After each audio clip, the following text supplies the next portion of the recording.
He never imagined that a simple conversation on a random day would completely shift the foundation of everything he once believed. Like so many others in the West, he had grown up surrounded by a specific image of Islam, one painted by news headlines, misinformed social media posts, and casual conversations laced with fear and ignorance. In his mind, Muslims were distant, different, and sometimes even dangerous. And he carried that bias quietly, thinking it was just the way things were. But what he didn't realize was that truth has a way of finding people, even those who never go looking for it. This is not just his story. This is a reflection of something far bigger, something that's happening every day, quietly, across streets, cafes, college campuses, and workplaces all over the West. People are beginning to question the narrative. They're beginning to see through the fog of fear and propaganda, and often it doesn't happen through a book or a documentary or a lecture. It happens through one sincere human interaction, one moment of honesty, one act of unexpected kindness. For this man, that moment came in the form of a stranger, a Muslim, not a preacher or a scholar, just an ordinary person living by extraordinary principles, someone who greeted with warmth instead of suspicion, who listened instead of arguing, and who carried himself with a calm strength rooted in faith. That encounter cracked the wall of prejudice he had built around his heart. He didn't know it at the time, but something had shifted. It was the beginning of a journey. What started as suspicion turned into curiosity. He began to read, not to attack, but to understand, and what he found shocked him. The Quran spoke with a wisdom that felt timeless. The Prophet Muhammad, peace be upon him, was nothing like the man he had been taught to fear. Islam wasn't a religion of terror. It was a path of peace, justice, mercy, and balance. It wasn't just rules, it was a way of life, one that aligned deeply with the values he already believed in, but never saw fully practiced around him.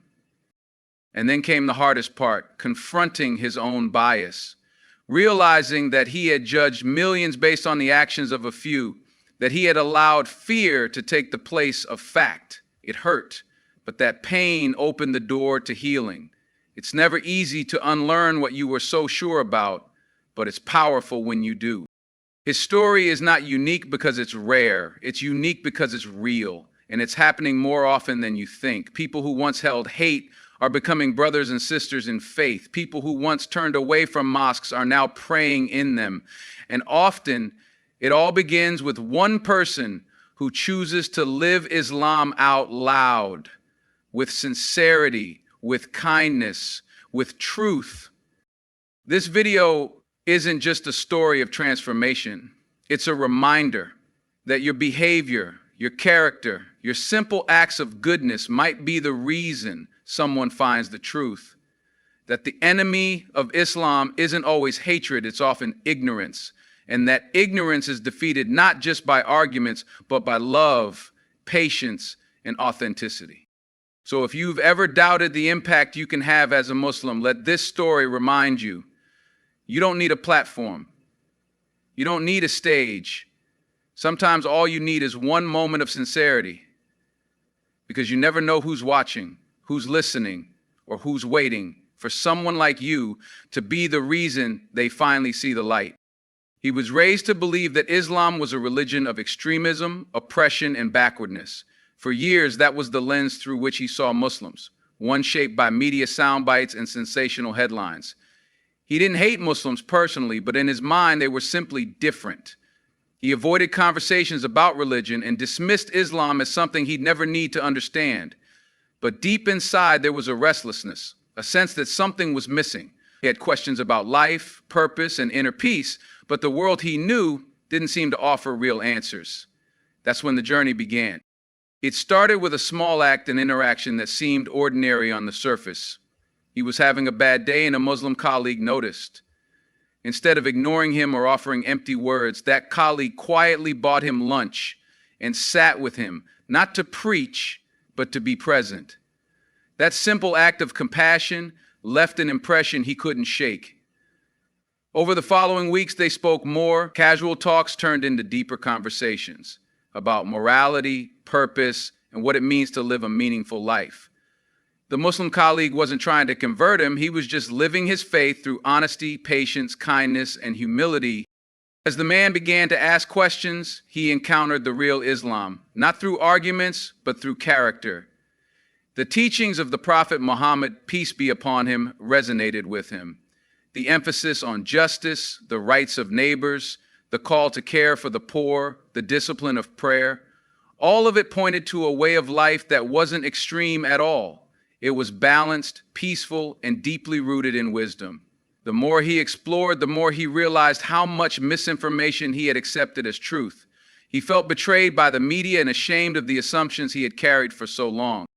Eventually, he read the Quran for himself, not through the lens of others, but with an open heart. What he found was not a book of hate, but a book of guidance, a message that spoke directly to the soul. The idea of surrendering to one creator, of seeking peace through submission, brought a kind of calm he had never felt before. It wasn't long before that curiosity turned into belief, and belief into action. And with tears in his eyes, he uttered the words that changed his life forever. Ashhadu an la ilaha illallah wa ashhadu an la Muhammad Rasulullah. She grew up in a Christian household, surrounded by love and tradition, church on Sundays, Bible stories at bedtime, and the belief that salvation came through faith in Jesus Christ were all part of her upbringing. She was proud of her background and held on to it for most of her life. But as she got older, certain questions started to gnaw at her heart. Questions about the nature of God, the purpose of life, and the contradictions she felt in doctrine. She searched for answers, asked pastors, read books, and even attended theology classes. Yet the more she searched, the more she felt like something essential was missing. One day, she stumbled upon a video of a Muslim woman explaining why she wore the hijab. What was supposed to be just a short clip turned into hours of watching Islamic content, testimonies, lectures, and even Quran recitations. At first, it was just curiosity, but something about the way Islam framed life intrigued her. She was particularly drawn to the concept of Tawheed, the absolute oneness of God. No confusion, no intermediaries, just pure monotheism. It resonated deeply with what she had always believed in her heart, but never found fully explained elsewhere. She started speaking with Muslim women online, asking honest questions and receiving honest, thoughtful answers in return. No one tried to pressure her. They simply shared what they knew and let her reflect. She was amazed at how everything in Islam had meaning and balance. From prayer to charity, fasting to modesty, each action had spiritual weight and was deeply connected to the worship of God. Islam wasn't just a religion, it was a comprehensive way of life. As she continued her journey, she found a peace that had eluded her for years. She read the Quran with sincerity and felt as though the words were speaking directly to her soul. The humility, the justice, the mercy, it all made sense. And in that clarity, she found her truth. Embracing Islam wasn't a rejection of her past, but the continuation of her search for God. When she finally took her Shahadah, it felt like coming home. He was a proud veteran born and raised in a small Midwestern town where Islam was often misunderstood and misrepresented. The media had painted Muslims as threats, and growing up, that's all he knew. He had served overseas, seen war, witnessed the chaos that unfolds in the name of politics, power, and propaganda. His views on Islam were shaped by headlines, Hollywood, and hearsay. He never imagined that one day he would be standing in a mosque, tears streaming down his face, reciting the Shahadah. His turning point came not on a battlefield, but in a hospital room. A fellow veteran, Muslim, shared the room with him. They had nothing in common at first glance, but when pain levels were high and sleep was hard to come by, conversations happened. The Muslim man was calm, grounded, always offering words of comfort and always praying. What struck him most wasn't what the man said, but how he lived. His discipline, his humility, and his unshakable trust in God, even in suffering, it was different.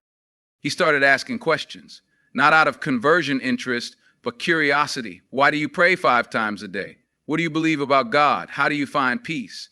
And each answer felt like it peeled away layers of misunderstanding he'd carried his whole life. The concept of submission to one God, without any partners, without any idols, without confusion, felt right. It didn't demand blind faith. It invited reflection, logic, and a sincere heart. He read the Quran, expecting to find more reason to walk away, but what he found shook him. Stories of Jesus, of Moses, of Mary, all honored with dignity, justice, mercy, balance. It wasn't the Islam he had feared. It was beautiful. And as the days passed, something shifted inside him. That stranger in the hospital room hadn't preached, hadn't pushed. He had simply lived as a Muslim. And that authenticity opened a door to truth. Eventually, with trembling lips and a heart full of certainty, he embraced Islam. A man who once feared it now found freedom in it. He was walking through the city, just like any other day, caught up in his thoughts, when he saw something that stopped him in his tracks. A small group of Muslims had gathered for Maghrib prayer right in the middle of the park. No microphones, no loud announcements, just quiet, synchronized movement, people standing shoulder to shoulder in a calm rhythm that felt powerful and serene. It wasn't a rally, it wasn't a protest, it was prayer. And in a world constantly overwhelmed by noise and chaos, the silence of that moment screamed truth to his soul. He stood there for a while, watching, not judging, not questioning, just observing. Something about it was captivating. He had never seen such unity without words, men of different races, backgrounds, and ages bowing together as one. There was no leader in a suit shouting commands, no celebrity trying to go viral, just people worshiping their creator in the same direction at the same time with a shared purpose. He couldn't explain it, but it stirred something inside him. That night, he went home and searched, why do Muslims pray the way they do? It opened a rabbit hole of learning he didn't expect. He discovered the meanings behind the movements, the verses recited, the connection Muslims feel when they press their forehead to the ground. He learned that the Prophet Muhammad, peace be upon him, had taught this prayer directly, that it had remained unchanged for over 1,400 years. He read about the discipline of the 5 daily prayers, how they anchor a believer's day around remembrance and humility.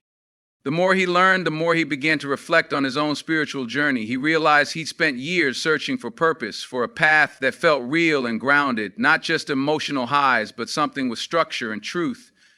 Islam's prayer wasn't just a ritual. It was a system designed to nourish the soul and connect it to its creator daily.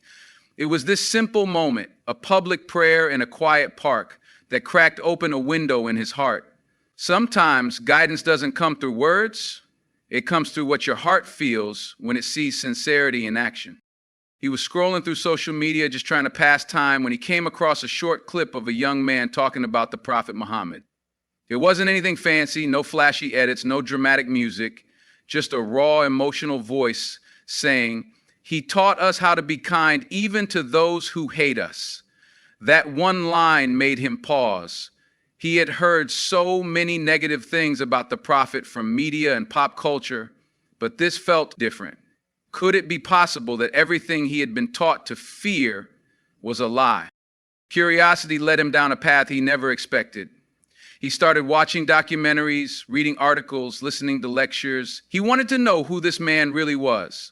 What he found shocked him. The Prophet Muhammad wasn't the warlord he had been made out to be. He was a man who forgave his enemies, who fed the poor, who stood up for women's rights in a time when women were buried alive at birth. He was a father, a husband, a leader who cried for his followers and prayed for humanity, even those who rejected him.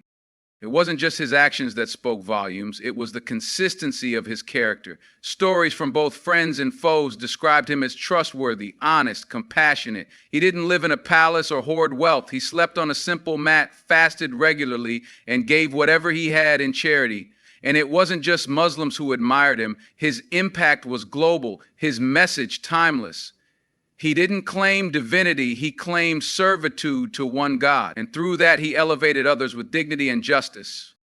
What moved him most was how the Prophet treated people. The man who spat at him daily, he visited him when he was sick. The woman who threw garbage on him, he forgave her without a word. The children, the orphans, the strangers. He never turned anyone away. It made him think, how could someone so full of mercy be so misunderstood? And in that question, he found his answer. Islam wasn't just a religion, it was a way of life, and the Prophet Muhammad was its living example. That realization changed everything. He never expected a simple conversation with a stranger to flip his world upside down. It happened in a coffee shop in a quiet corner of the city. He was just sitting there, lost in his own thoughts, when an older man sat beside him and struck up a conversation. At first, it was small talk, weather, sports, everyday life. But then the man asked him, "Do you ever think about why we're really here?" That one question unlocked something deep. They spoke for hours about life, death, purpose, and the emptiness he'd been feeling inside. The older man, calm and sincere, shared how Islam had given him peace after years of searching, not in a preachy way, but in a real, personal, heart-to-heart way. What stood out most was how he didn't try to force anything. He just shared his own story. How he once had doubts too, how he felt lost in a world full of noise, how one day he decided to really read the Quran, not to criticize it, but to understand it, and how through that journey everything began to make sense. The man said, "I didn't convert because someone convinced me. I submitted because the truth hit my heart so hard I couldn't deny it anymore." That conversation planted a seed. The young man couldn't stop thinking about it. He started asking questions, reading, listening, but more than anything, he watched how Muslims around him lived. Their calm during stress, their patience, their prayers 5 times a day, even when life was chaotic. There was a sense of discipline, peace, and connection to something bigger. It wasn't a show, it was real. It was personal, it was deep. Eventually, it wasn't just about Islam making sense intellectually, it became about how it felt, like coming home. Like his soul had been searching for this all along. All it took was one stranger to speak from the heart, one moment of truth. And that moment led him to the Shahadah, the testimony that there is no God but Allah, and Muhammad is his messenger. From that point on, his life had meaning. His past made sense. His future had a direction. All because someone took the time to care, to talk, to be real. In a world full of noise, confusion, and endless distractions, sometimes it takes just one moment of sincerity, one honest conversation, one soul-to-soul connection to awaken the truth within. This journey from fear and misunderstanding to love and submission is not just one man's story. It's a reflection of what's happening across the world, especially in the hearts of those who once stood on the outside looking in. From the depths of Islamophobia to the light of the Shahadah, this transformation proves something powerful. Truth speaks louder than hate, and sincerity breaks every barrier. When hearts are opened, even the hardest questions find peaceful answers. Islam isn't just a religion to be studied, it's a life to be experienced. And that experience starts when someone dares to look beyond the headlines, beyond the stereotypes, beyond the fear. It starts when you see Muslims not as the other, but as your neighbors, co-workers, classmates, and friends. It starts when you realize that what you were told was often rooted in misunderstanding or even intentional distortion. And it continues when you start searching for yourself with sincerity, humility, and an open heart.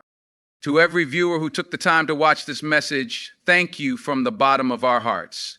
Your time is valuable, and your willingness to listen means the world. Whether you're Muslim or not, whether you're searching or already certain, this journey is yours too. You never know the power of your words, your kindness, your example. Maybe, just maybe, you'll be the stranger who changes someone's life forever. May Allah guide us all to truth, keep us sincere, and unite us in peace. Until next time, Assalamu alaikum wa rahmatullahi wa barakatuh.